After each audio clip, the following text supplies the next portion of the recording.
Continue करेंगे। So this is the part 2। Students आपकी book निकाल लीजिए, get ready with your notebooks and pen. I am waiting for you. लोगों ने कोल के बारे में पढ़ा था स्टूडेंट्स कि कोल कहाँ से मिलता है, उसकी कोल माइन कैसे दिखती है, उसके क्या क्या यूजेस है, और मैंने आपको होमवर्क भी दिया था कि कोल के 5 यूजेस आपको लिखने हैं। आई होप आपने लिखे होंगे, और अगर नहीं लिखे हैं तो बी सीरियस और फटाफट से होमवर्क कंप्लीट कर लेंगे। आज हम लोग पेट्रोल के बारे में पढ़ेंगे। सो पेट्रोल ऐसा वाला आप एक हेडिंग डाल लीजिए, और अगर आपके पास बुक नहीं है तो 1 2 3 ये पॉइंट्स आप नोट डाउन कर लीजिए, ठीक है। इसको नोट डाउन करने के बाद मैं आपको बुक में से पढ़ाऊंगी और पॉइंट वाइज पढ़ाऊंगी। सो आप अच्छे से वीडियो को पॉज करके रिपीट करके देख सकते हैं कि क्या टॉपिक चल रहा है, और फिंगर रख के आपकी बुक में से रीड कीजिएगा ताकि आप लोगों को पॉइंट्स क्लियर हो। ओके, सो पेट्रोलियम, इसके बारे में इंट्रोडक्शन हमने कल पढ़ा था। ये फॉसिल फ्यूल्स है और हम लोगों को कहाँ से मिलते हैं? नेचुरली अर्थ के डिग करने पर हमको पेट्रोलियम मिलता है। So petroleum, petrol is a fossil fuel. Petrol is used as a fuel in light automobiles such as motorcycle, scooters and cars.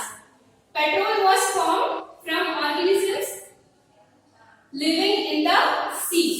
मतलब मैंने आपको कल बताया था कि बहुत सारे जंगल होते हैं, वो अपने आप अगर बाढ़ आ जाती है तो वो बह के चले जाते हैं। वैसे ही जो लिविंग ऑर्गेनिजम्स जो सी के अंदर रहते हैं, जैसे शार्क है, फिश है, स्टारफिशेस है, ऑक्टोपस है, ये सारे लिविंग ऑर्गेनिजम्स भी क्या हो जाते हैं उसके साथ में अंदर ही दब जाते हैं, और फिर कई मिलियंस ऑफ इयर्स के बाद में वो एक पदार्थ बनाते हैं, यानी जिसको हम पेट्रोलियम कहते हैं। और पेट्रोलियम के बहुत सारे अलग अलग फेजेस होते हैं जिसको रिफाइन करते हैं हम। तो रिफाइन करने के बाद हमको बहुत सारे अलग अलग बाय प्रोडक्ट्स मिलते हैं। आई होप स्टूडेंट्स आप लोगों ने बुक ले ली है, तो बुक का पेज नंबर 59 निकालिए, और हमारा जो हेडिंग है वो क्या है? Petroleum. So we will read out this topic. As of now students, you can see here petroleum. You know that petrol is used as a fuel in light automobiles such as motorcycles, scooters and cars. Heavy motor vehicles like truck and tractors run on diesel. ये बहुत important है students, याद रखना। जो heavy motor vehicles है जैसे कि truck है, ट्रैक्टर है, वो किस पे बेस्ड होते हैं? डीजल पे। उनमें क्या डलता है? डीजल। बट जो छोटे ऑटोमोबाइल्स है, जैसे लाइट वेटेड ऑटोमोबाइल्स है, जैसे मोटरसाइकिल हो गया, स्कूटर हो गया, कार हो गई, हमारी स्कूटी हो गई, ये सब पेट्रोलियम बेस्ड व्हीकल्स है, ठीक है। Now petrol and diesels are obtained from a natural resource called petroleum. The word petroleum is derived from petra. Petra मतलब rock and oleum मतलब oil, ठीक है। क्या होता है? पेट्रा मतलब रॉक, रॉक यानी चट्टान, एंड ओलियम मतलब ऑयल यानी कि तेल। इन दोनों से मिलकर क्या बना है? Petroleum. As it is mined from between the rocks under the earth as shown in figure 5.4. Here you can see students, this is our diagram in which हम लोगों को बता रखा है कि यहाँ वेल्स होते हैं, और ये अर्थ के अंदर का पूरा डिस्क्राइब किया हुआ है कि ऐसे रिजर्वायर रॉक्स होती है, यहाँ पर वाटर है, यहाँ पर ऑयल है, देन गैस है। इसका आप डायग्राम अच्छे से देख लीजिए, आपको नोटबुक में भी ऐसा ही बनाना है। Okay, petroleum and natural gas deposits इसमें बता रखा है कि यहाँ पर इम्परवियस रॉक है। देन अगर हम और नीचे जाएंगे अर्थ के, तो हमें क्या मिलेगा? यहाँ पर वाटर, देन वाटर के बाद में ऑयल, गैस, देन हमारे पास रिजर्वियर रॉक है, और यहाँ पर वेल्स है। ये वेल्स इनको क्या बोलेंगे? कुआं बोलते हैं हिंदी में। और ये जो डायग्राम है आपको एज इट इज बनाना है ताकि आपको समझ में आए कि रॉक कितने अंदर होती है ऑयल कहाँ पाया जाता है और गैस कहाँ पाई जाती है। देखो स्टूडेंट्स, यहाँ पर जो ऑयल है ना, यहाँ ऑयल है इस कारण यहाँ पर गैस है। कैसे? क्योंकि जहां ऑयल होता है, जैसे पेट्रोलियम है, आप देखेंगे अगर पेट्रोल हम अपनी स्कूटी में या स्कूटर में डलवाते हैं तब हल्की सी गैस उस पेट्रोल में से निकलती है। पेट्रोल तो हमारी स्कूटी के टैंक में जाता है, पर वो जब डालते हैं तब उसमें से हल्की सी गैस निकलती है। इसी वजह से यहाँ पर भी ऐसा ही शो कर रखा है, जो कि आपको याद रखना है कि ऑयल के जस्ट ऊपर गैस, और यही गैस एज अ, यहाँ पर जो वेल है इतना अंदर डालते हैं, वेल को इतना अंदर तक खोदते हैं जिससे कि वेल्स पूरा अंदर तक हम लोगों को गैस मिल सके और ये हम लोगों को यहाँ से ऑयल मिल सके। ये किसका वेल है स्टूडेंट्स? Are you understanding? ये गैस वाला वेल है, यानी यहाँ से गैस मिल रही है, इस कुएं में से, इस वेल में से हमको गैस मिल रही है और इस वाले वेल में से हम लोगों को ऑयल मिल रहा है। और ये oil petroleum, diesel, crude oil और भी बहुत सारी चीजें बनाने के लिए यूज में आता है। Got it students? Now petroleum, do you know how petroleum is form? Petroleum कैसे बनता है? मैंने आपको एक छोटा सा बताया था इन शॉर्ट कि पेट्रोलियम कैसे बनता है, वही इसमें वापस बता रखा है। Petroleum was form from organisms living in the sea. As these organisms died, their bodies settled at the bottom of the sea and got covered with layers of sand and clay।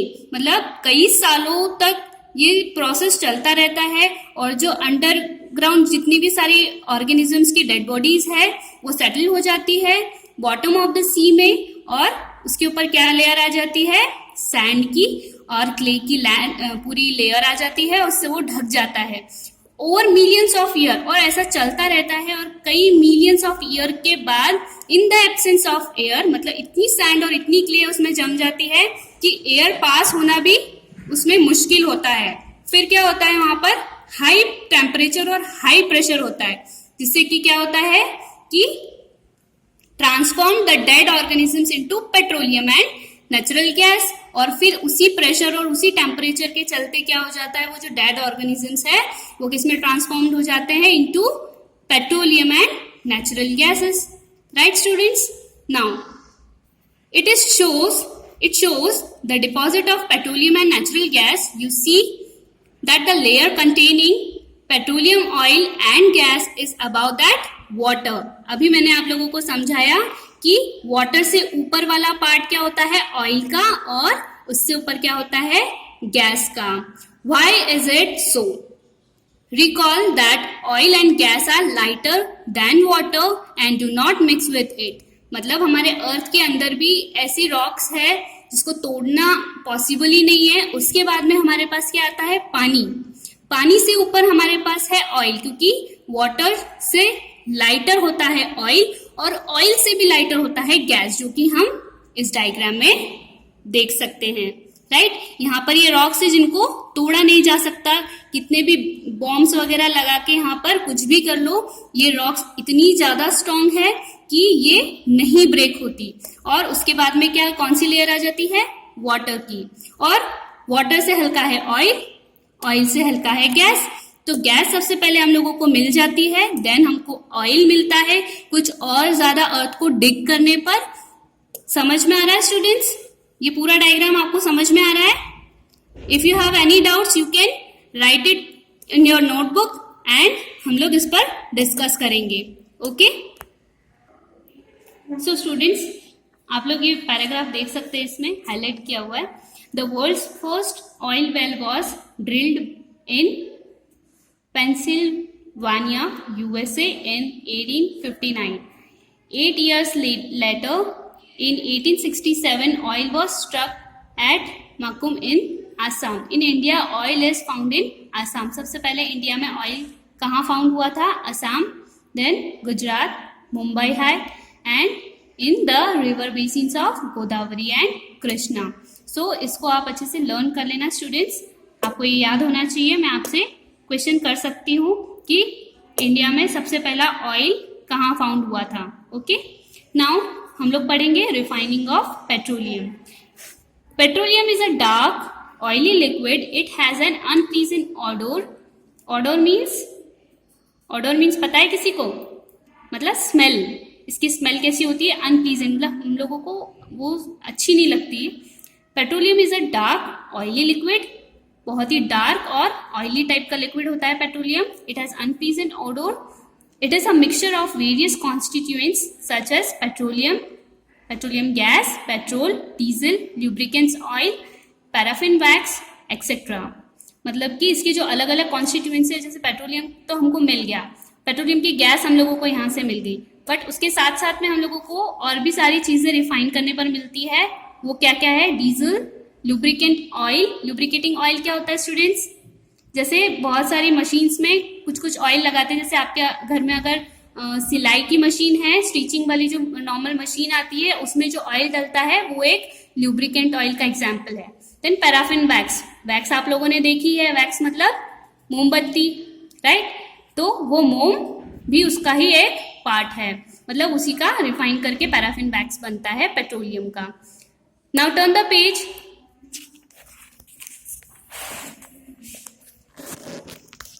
Here you can see a petroleum refinery.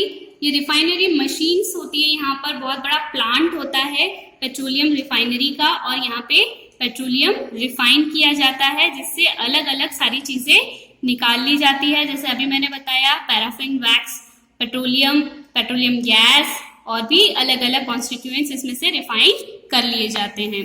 Separating the various constituents fraction of petroleum is known as refining. अभी मैंने आपको बताया कि refining मतलब क्या होता है कि हम लोगों को जो पेट्रोलियम मिला है, यानी जो ऑयल हम लोगों को अर्थ के अंदर से मिला है, उसको रिफाइन करने पर अलग अलग कॉन्स्टिट्यूएंट्स हमको मिलते हैं उसके. वो क्या कहलाता है? Process refining. It is carried out in petroleum refinery. Okay, here you can see कि ये पूरा एक टेबल बना हुआ है. 5.1 various constituents of petroleum and there uses. यानी यहाँ पर कॉन्स्टिट्यूएंट्स ऑफ पेट्रोलियम लिखे हुए क्या क्या है और उसके यूजेस लिखे हुए. तो हम लोग एक बार गो थ्रू कर लेते हैं इसमें क्या क्या दिया हुआ है. फर्स्ट ऑफ ऑल दिया है petroleum gas in liquid form. इसको हम क्या बोलते हैं स्टूडेंट्स? एलपीजी. जो हमारे घरों में हम लोग यूज करते हैं, एलपीजी गैस होती है जिससे हम खाना पकाते हैं. वो गैस कौन सी होती है? एलपीजी. और ये क्या यूज होती है हम लोगों के घर में जो खाना हम बनाते हैं वो वाली गैस, यानी fuel for home and industries. Industries में भी इसको यूज किया जाता है. Then petrol. इसका कॉन्स्टिट्यूएंट पेट्रोलियम का क्या है? पेट्रोल भी है, जो कि कहाँ यूज होता है? मोटर हमारी जो फ्यूल होती है, मोटर फ्यूल, जैसे मोटरसाइकिल, उसमें. Aviation fuel, solvent for dry cleaning. मतलब ड्राई क्लीनिंग में भी हम लोग इसको यूज करते हैं. कभी हमारे कपड़े में कुछ दाग लग जाता है तो कई बार हम लोग उसको ड्राई क्लीनिंग पे देते हैं, तो वो लोग किसका यूज करते हैं? पेट्रोल का यूज करते हैं उस दाग को रिमूव करने के लिए. Then kerosene. केरोसिन क्यों यूज होता है स्टूडेंट्स? Fuel for stoves. आपने पुराने जमाने में देखा होगा कि स्टोव्स चलते थे और उसको जलाने के लिए हम कौन सा फ्यूल यूज करते थे? केरोसिन. अभी भी कई जगह लैंप्स है. अगर पुरानी हवेली टाइप में आप अगर कोई पिक्चर में देखते हैं कि लैंप जला हुआ है, तो उस लैंप में क्या होता है? केरोसिन ही होता है students. And for the jet aircrafts. Jet aircrafts में भी केरोसिन का यूज होता है. डीजल क्यों यूज करते हैं? अभी मैंने आपको बताया था थोड़ी देर पहले इस वीडियो में कि fuel for heavy motor vehicles, जैसे कि ट्रैक्टर है ना, इलेक्ट्रिक जनरेटर्स. हमारे जो जनरेटर्स होते हैं, बहुत बड़े बड़े जनरेटर्स होते हैं स्टूडेंट्स, उसके अंदर भी डीजल का यूज होता है. Now lubricating oil. Lubricating oil क्या होता है स्टूडेंट्स? मैंने आपको अभी बताया कि मशीन्स को स्मूथली चलाने के लिए हम लोग लुब्रिकेटिंग ऑयल का यूज करते हैं. अगर कोई मशीन रुक गई है या उसमें जंग लग गया है, तो वो लुब्रिकेटिंग ऑयल डालने से क्या हो जाएगी? उसकी प्रोसेस स्मूथ हो जाएगी. Okay. Then paraffin wax, ointments, candles, Vaseline, etc. आपने देखा होगा कि कई सारी ट्यूब्स आती है, जैसे मूव आपके घर में होगा भी. पेन रिलीफ का जो जितने भी ऑइंटमेंट्स आते हैं, ऑइंटमेंट्स मतलब ट्यूब जिससे कि हम लोग रब करते हैं, सर में मालिश करते हैं. बाम होता है, बाम, मूव, फास्ट रिलीफ, ये सब क्या है? एक ऑइंटमेंट्स है. और इसमें क्या मिक्स होता है? Paraffin wax. देन कैंडल्स, आपको पता ही है, मोमबत्ती, एंड वैसलीन, जो हम लोग लिप ग्लोस और कुछ भी स्किन पे लगाते हैं वैसलीन, उसमें भी क्या मिक्स होता है, पैराफिन वैक्स। नाउ ब्यूटामिन, ब्यूटामिन क्या होता है, जैसे पेंट्स और रोड सरफेसिंग में हम लगाते हैं, पेंट हम लोग करते हैं ना, उसमें क्या मिक्स होता है, बिटुमिन। एंड रोड सरफेसिंग मतलब रोड बनाने में जो डामर यूज होता है, जो ब्लैक कलर का तार होता है, उसमें भी क्या मिक्स होता है, bitumen. Okay students, now come to the heading which is various constituents of petroleum and their uses। मैंने आपको अभी ये जो टेबल बताई है उसी के बारे में लिखा हुआ है। Then come to this highlight वाला point, ये पैराग्राफ में क्या दिया है, many useful substances are obtained from petroleum and natural gas, these are termed as petrochemicals। मतलब कि पेट्रोल से या नेचुरल गैस से हमको जो भी सब्सटेंसेस मिल रहे हैं, जो भी कॉन्स्टिट्यूएंट्स मिल रहे हैं, उसको हम क्या कहेंगे as a term as petrochemicals. क्या बोलेंगे, petrochemicals. These are used in the manufacturing of detergents, fiber, polyester, nylon, acrylic, polythene and other man-made plastics। इन सभी प्लास्टिक्स को बनाने में भी कहीं ना कहीं हमारा पेट्रोकेमिकल यूज होता है, डिटर्जेंट्स में भी students. Okay, then hydrogen gas obtain from natural gas, hydrogen gas obtain होती है हमको कहाँ से, नेचुरल गैस से, is used in the production of fertilisers, urea जो कि हम खेतों में डालते हैं फर्टिलाइजर एज अ, ताकि हमारी क्रॉप खराब ना हो। Due to its great commercial importance, petroleum is also called as a black gold. क्या कहते हैं इसे, ब्लैक गोल्ड भी कहते हैं, क्योंकि ये आजकल बहुत ज्यादा यूज में आ रहा है। इसके विदाउट हम लोग गाड़ी नहीं चला सकते और हमारा बहुत सारा जो भी मशीनरी वर्क है वो रुक जाएगा। That is why it is called as a black gold.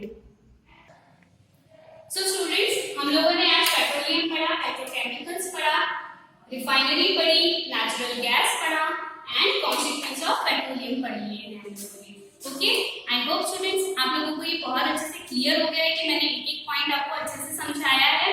If not, आप लोगों को अभी भी डाउट है तो पॉइंट लिख लीजिए कि क्या क्या डाउट्स है, हम लोग इसको हमारी जो मीटिंग होगी उसमें डाउट्स क्लियर कर लेंगे। और अभी मैं आपको एक होमवर्क दे रही हूँ जो आपको करना है। आई होप आपने पहले वाला भी किया होगा, नहीं किया तो प्लीज स्टूडेंट्स कर लीजिए। और एक और जो मैं होमवर्क आज दे रही हूँ वो है ये जो कॉन्स्टिट्यूएंट्स ऑफ पेट्रोलियम मैंने आपको इस टेबल में बताया है, आप इसका या तो स्क्रीनशॉट ले लीजिए वीडियो में से, या फिर आपके पास अगर बुक है तो बुक में से इसको नोट डाउन करके याद कर लीजिए। Okay, I request to parents कि इनकी जो स्पेलिंग मिस्टेक्स है उसमें एक बार आप नोटबुक में